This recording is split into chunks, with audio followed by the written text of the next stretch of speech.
Okay, this is a redo of chapter 34. We failed to record it last Tuesday, so Joni and I are going to try to put this together for you so that we've captured that information and can put it on the internet.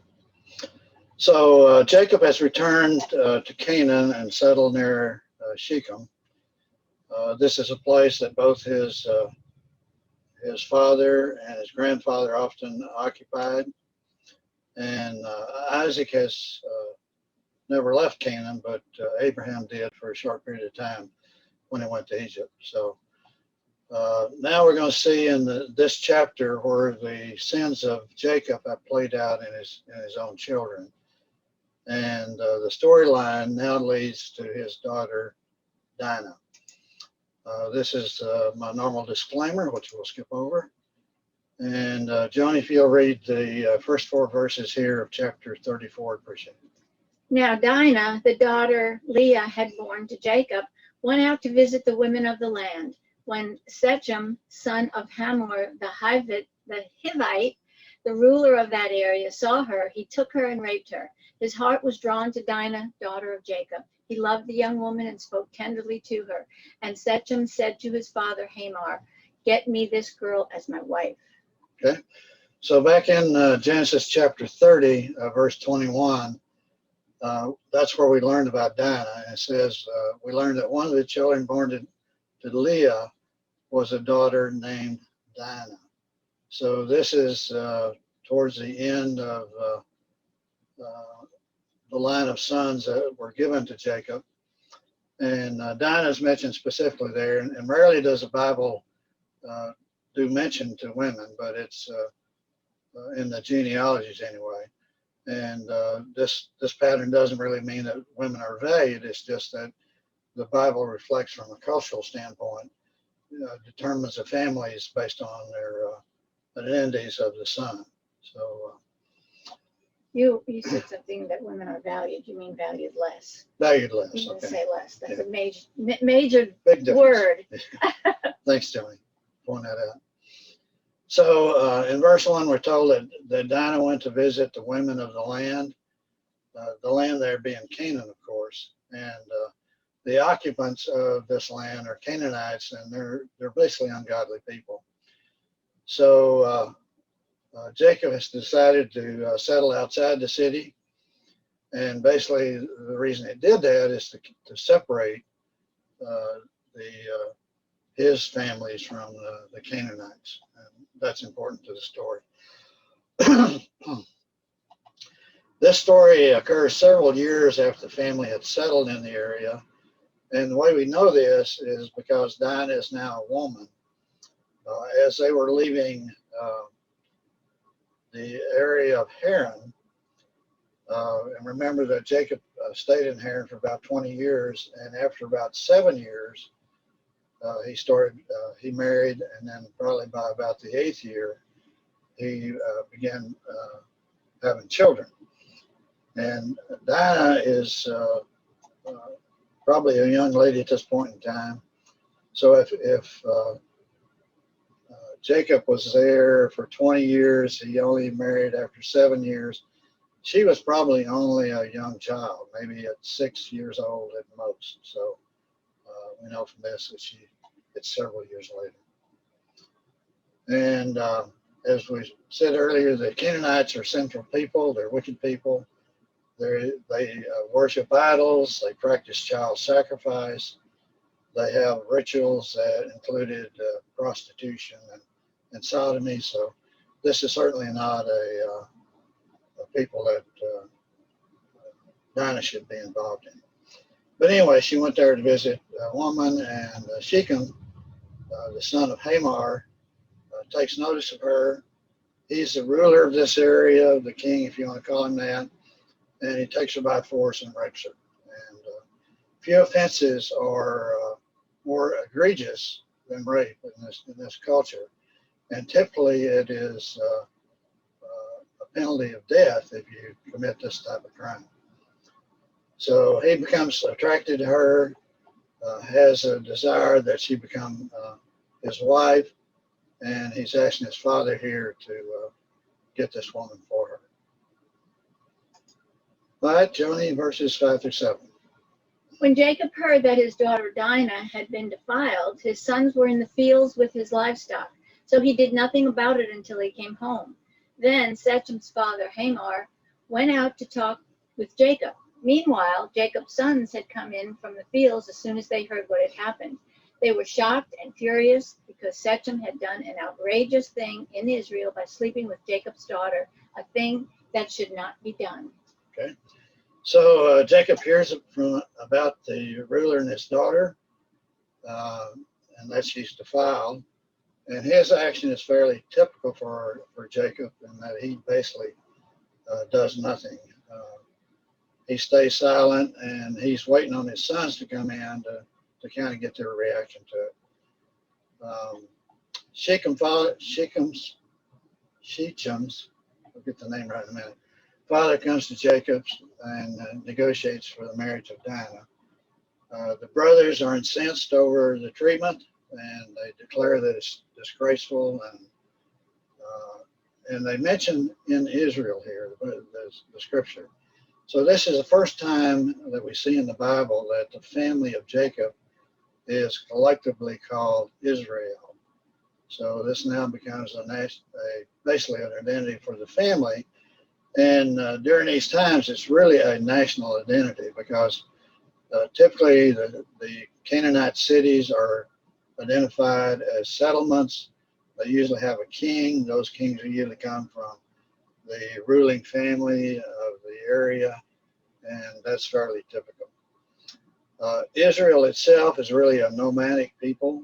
Jacob and Isaac and Abraham were all nomadic, and so their identity is not necessarily identified by a city that they live in, but the people themselves. So the brothers themselves, it says here in these verses that they're intent on defending their sister's honor and defending the family name as well. And to do otherwise is really a sign of weakness and a risk of greater conflict for the family as well. All right, verses 8 through 10. John. But Hamor said to them, "My son Shechem has his heart set on your daughter. Please give her to him as his wife. Intermarry with us. Give us your daughters and take our daughters for yourselves. You can settle among us. The land is open to you. Live in it, trade in it, and acquire property in it." Okay. So Hamor, who is the father of Shechem, comes forward with a proposal. He says that my son wants to marry your daughter. And in fact, let's intermarry in general. So this is fairly normal in that culture, especially the Canaanites, where they want to have more children from all the cultures, bring those in, and there's an ulterior, excuse me, there's an ulterior motive here. Thank you. So the offer says not only do they want to win Dinah for the son, but let's take advantage of this deal as well. And so Jacob has a lot of family wealth. It certainly boosts the city's stature and power if they could join together. And obviously this agreement is a serious departure from what God wants, because God's plan is that he wants the people of Abraham, the people of Isaac, and the people of Jacob to be separate from these people instead of be with them. So this is certainly no way that Jacob should honor this offer. Okay, verses 11 through 12.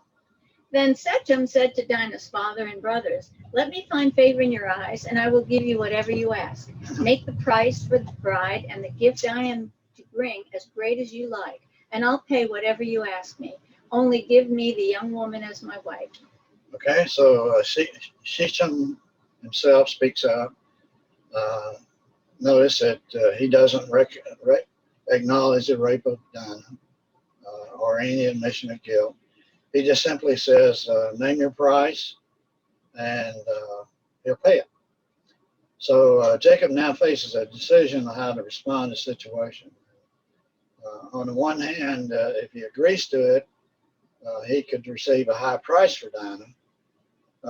That's a good recognition for Dinah, because the higher the price, the more sense of honor that Dinah would have.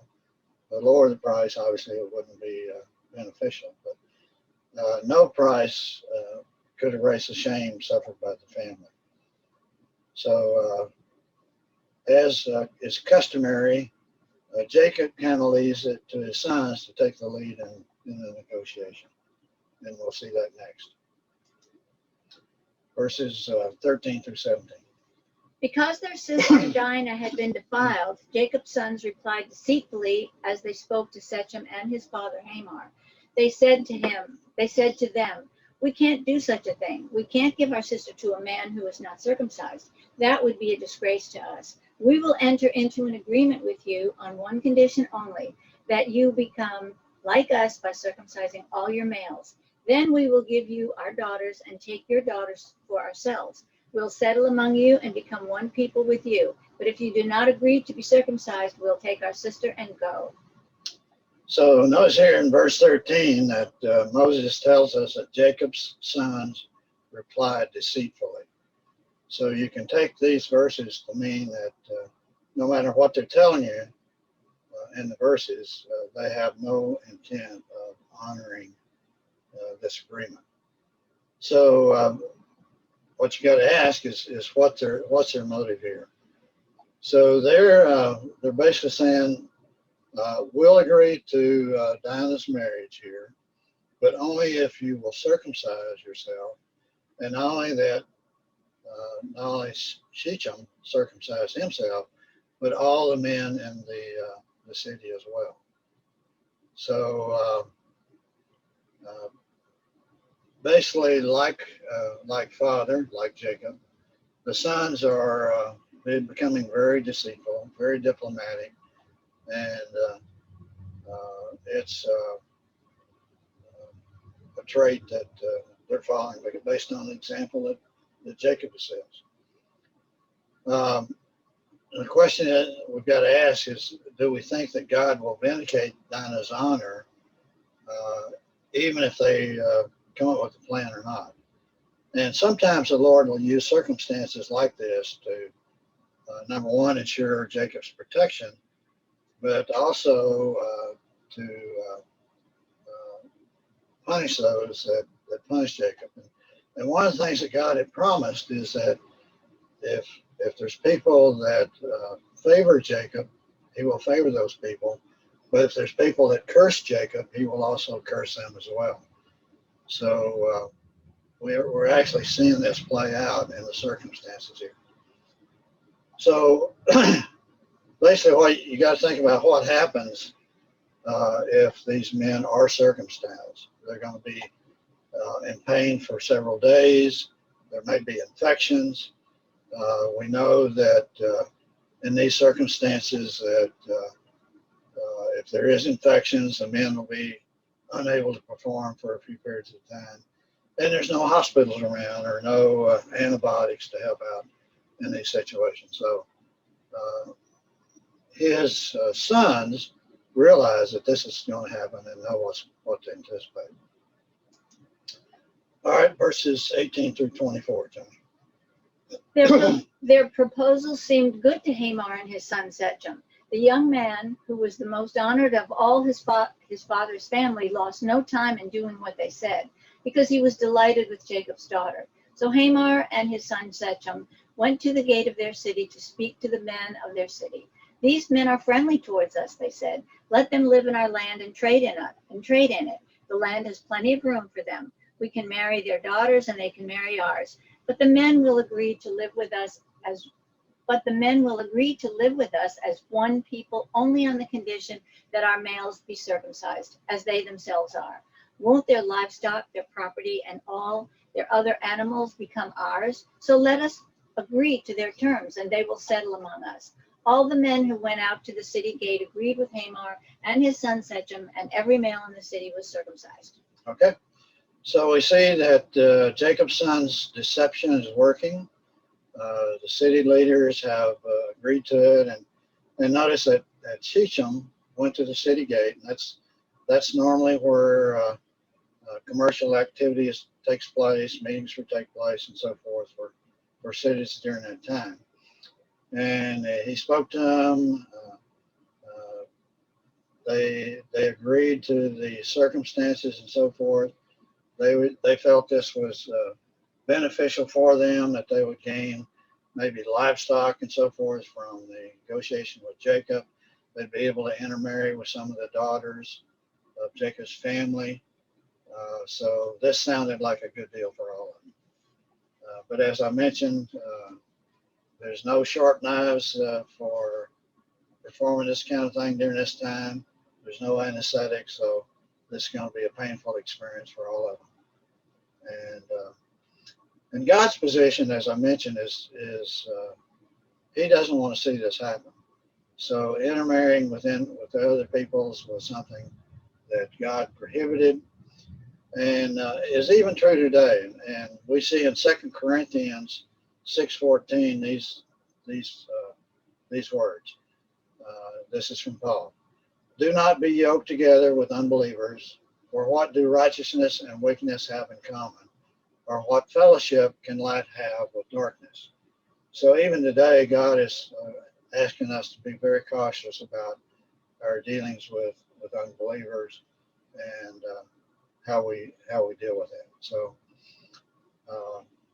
So these statements in here are really you see why these verses are in here. All right. So let's see what happens from here. Verses 25 through 29. 3 days later, while all of them were still in pain, 2 of Jacob's sons, Simeon and Levi, Dinah's brothers, took their swords and attacked the unsuspecting city, killing every male. They put Hamor and his son Shechem to the sword and took Dinah from Shechem's house and left. The sons of Jacob came upon the dead bodies and looted the city where their sister had been defiled. They seized their flocks and herds and donkeys and everything else of theirs in the city and out in the fields. They carried off all their wealth and all their women and children, taking as plunder everything in the houses. Okay. We see here specifically that 2 of Jacob's sons, Simeon and Levi, take action. They're probably the most motivated here because they are also sons of Leah. Dinah is a daughter of Leah, so they have a direct interest here. And you can probably figure that they're well aware that Jacob himself is not going to take any action, that if anything's done, they've got to do it themselves. And so they take this action to help alleviate the situation, if you want to call it that, with their sister Dinah. It's important to note that these 2 sons were the second and third born sons of Leah. And this becomes important later on, and we'll talk about that. So the sons of Jacob loot the city. They take possessions from that. You can, in verse 27, it says the sons of Jacob. Probably after Simeon and Levi killed all the men, the other sons got involved as well. So this is basically taking payback for the rape of Dinah. And they took livestock from the city. They took children and wives. And they also took the idols as well. So this becomes an issue as well. All right. And we note from this that Dinah, not only was she raped, but she was also kidnapped. So she became a captive in Shechem's home. So they liberated her from that environment as well. All right, Johnny, verses 30 through 31. Then Jacob said to Simeon and Levi, you have brought trouble on me by making me obnoxious to the Canaanites and the Perizzites. the people living in this land. We are few in number, and if they join forces against me and attack me, I and my household will be destroyed." But they replied, "Should he have treated our sister like a prostitute?" Okay. So Jacob's first and probably only concern is in this entire matter is how he will be perceived in the land. The treachery that his two sons put on the family basically makes them a target in the land.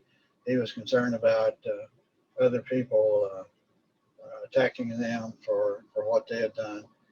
And so it was kind of an excessive way of treating this.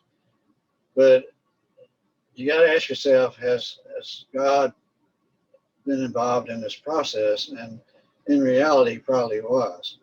He has used the sin of these two sons to basically resolve a situation against Jacob and Jacob's family.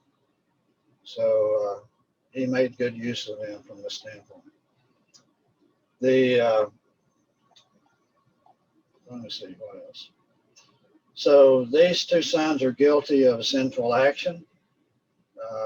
They will be basically punished for that, and we'll see this happen shortly. And so this crisis here was the first crisis in Canaan for not only Jacob, but also his family as well. And so the question I've got to ask is, does this also impact the seed promise? And if you'll think about the seed promise, this is part of the Abrahamic covenant. And so we're going to get into that in this next verse here. And this is from Genesis 12:7. So if you read this, Johnny.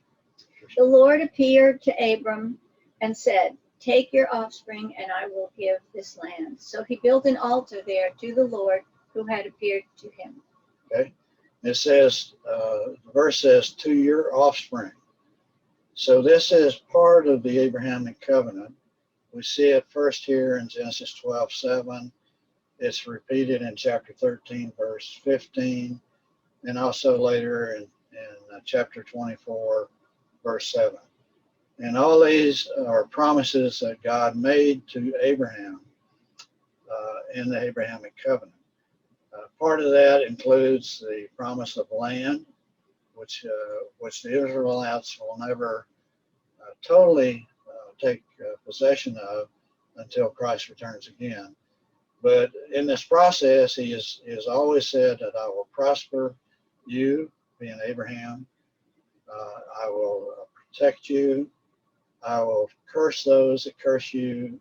I will benefit those that benefit you, and so forth. So this is all part of the Abrahamic covenant. Included in that is this verse talking about your offspring.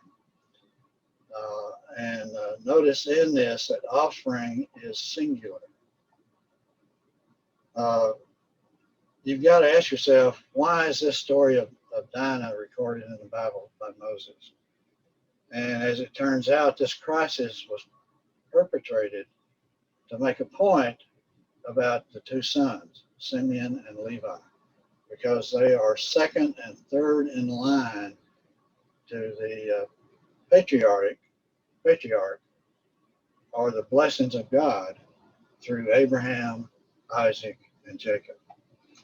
And we'll find out later on that these two sons, because of that, are, in the sins they committed here, lose their patriotic benefit because of their sins. Later on, we're going to see the same thing for Reuben. Reuben is the first son of Jacob and Leah, and he will also lose his benefit later on as well. And we're going to see that in this next chapter. So if you're thinking about the patriarchs here and the line, you've got to look at who the offspring is that receives a seed. And we'll find out in Matthew 1, if you look at Matthew 1, we'll find out who that is, and we'll find out later on in Genesis.